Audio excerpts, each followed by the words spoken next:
Area 15 is more than just a singular attraction. It's a collection of things to do that'll appeal to a wide swath of Vegas visitors. In this video, I'm going to give you a look inside of some of the most popular things to do at Area 15, including Omega Mart. Some are a great value, others, not so much.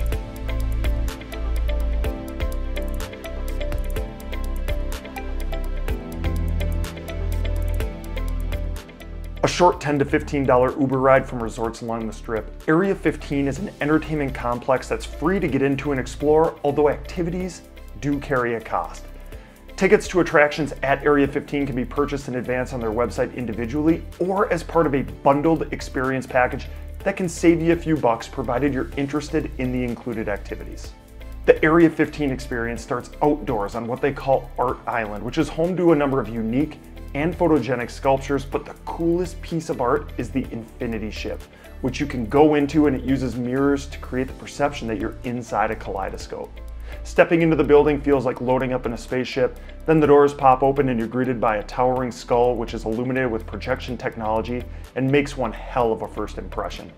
The entire complex has an out-of-this-world vibe, low lighting, and a whole bunch of colors. The aesthetic is different than anything else you'll encounter in Las Vegas. After the skull, my second favorite visual is this 23-foot tall maple tree that boasts 5,000 illuminated leaves above Oddwood Bar, which serves cocktails that land in the $20 range. Things to do at Area 15 are wide-ranging and include an array of virtual reality experiences, axe throwing, laser mazes, and more. I'm going to take you inside some of the most popular things to do, and make sure you stick around to the end because I'm going to take you inside the absurdly popular Omega Mart by Meow Wolf.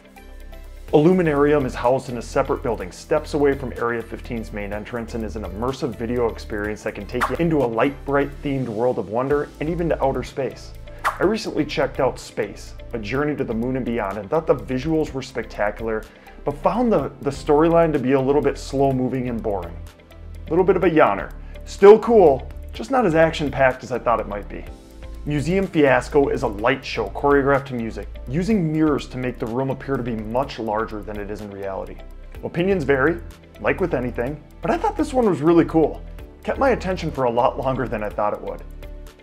Halley's Comet is a zipline attraction that sends riders on a leisurely rip around the ceiling of the Area 15 complex. Riders even have their own twist throttle to control the speed, although it doesn't go that fast. You can even have your ride filmed as I did for an additional 10 bucks. It's definitely the lamest of the three zipline attractions in Las Vegas, but it's also the cheapest. It's a really great option for kids. Liftoff takes riders 130 feet up in the air and provides views of the Strip and broader Las Vegas Valley. It's a leisurely experience, and adults can even snag a cocktail at the base of the ride to bring aboard. Wink World is a visual attraction that provides several portals into the infinite. Each of the 6 themed rooms provide a different artistic representation of infinity, but I gotta say, I was a little bit underwhelmed by this one. I even paid an extra $2.50 for the 3D glasses that didn't enhance my experience in any discernible way. Asylum Bar and Arcade has old school arcade games, modern classics, pool tables, and a full bar. A 2-level experience, the downstairs is open to all ages and the second floor is 21+. 5 Iron Golf offers golf simulators with the ability to play 200+ courses, including Pebble Beach and St. Andrews, among other high-end options. Callaway clubs are also available for no additional cost. Rocket Fizz isn't an attraction, but a candy store that slings treats, wild soda concoctions, and even their own assortment of saltwater taffy. Omega Mart is the most popular attraction at Area 15, and it isn't particularly close. It's also an attraction you're going to want to budget 2+ hours to exploring, depending on how deep you want to go into the mystery. The experience starts inside the Omega Mart store, and in this imaginary world, Omega Mart is a subsidiary of a company called Dram Corp. Appearing to be a normal grocery store at first, you'll soon realize that nothing is normal. The products are all works of art and can be purchased, and they range from weird to humorous, and some are downright frightening. Take some time and really explore. A few of my favorite items included egg carton sandals, camel soup, which is a variation of Campbell's soup, the meat counter, which sold a collection of nausea-inducing items that included tattooed chicken, and the produce department, which was home to all sorts of surprises. Aside from the wacky food items, there are glitches that hint that things aren't quite right.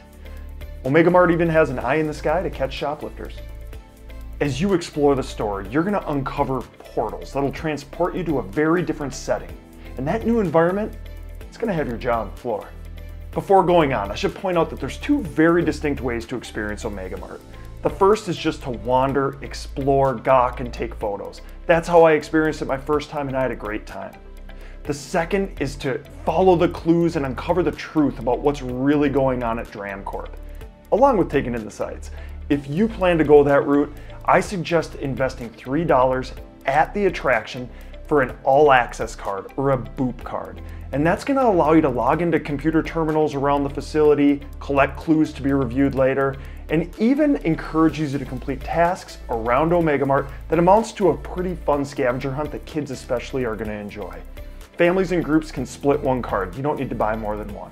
Enough housekeeping, back to the attraction. Once you make it through one of the portals in the store, you'll find yourself in unfamiliar territory, and wandering into and discovering new visuals is a blast. The most enjoyable part of the experience for me is the exploration.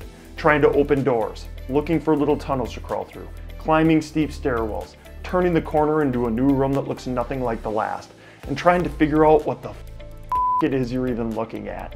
I've benefited from paying attention to those around me who often knew where little nuggets of information existed, passages, or even secret displays like this sweet ice cooler, which I totally missed out on my first visit.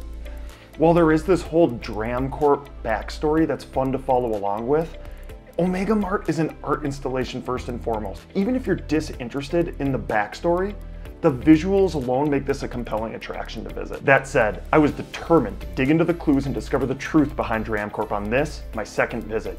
Scattered about Omega Mart are offices with notes, letters, phones, and phone numbers. You can pick up a phone, call the number next to it, and glean some information. There are computer terminals that can be logged into with your boop card that add files, videos, and other clues to aid in the quest for truth. Now this is where other YouTube creators would say, I'd tell you what I discovered, but I don't want to ruin the surprise. And I can't do that, because I didn't have the brain power to determine a damn thing. Embarrassingly, there was even an employee that was trying to spoon feed me the story, drag me around to help me discover the information I needed to figure it out. I just didn't get it. Sure, it's a cool story though. Omega Mart is not the type of attraction that I'm typically drawn to, but I like it. I could leave the backstory about DramCorp though. I'd rather just walk around and explore. Area 15 is a very different attraction when compared to other things to do in Las Vegas, and my assumption is you already know from this video whether or not this is up your alley or not. It certainly isn't for everyone. If you've blown your bankroll and you're looking for a few non-gambling things to do in Las Vegas or are traveling with kids, keep it on your radar though. Given the diversity of attractions, there's bound to be 1, 2, or 3 things that tickle your fancy. If you're looking to make a day of it, consider Area 15's experience passes, which bundle attractions together and can help you save a pretty healthy chunk of change. Hey, thanks for watching.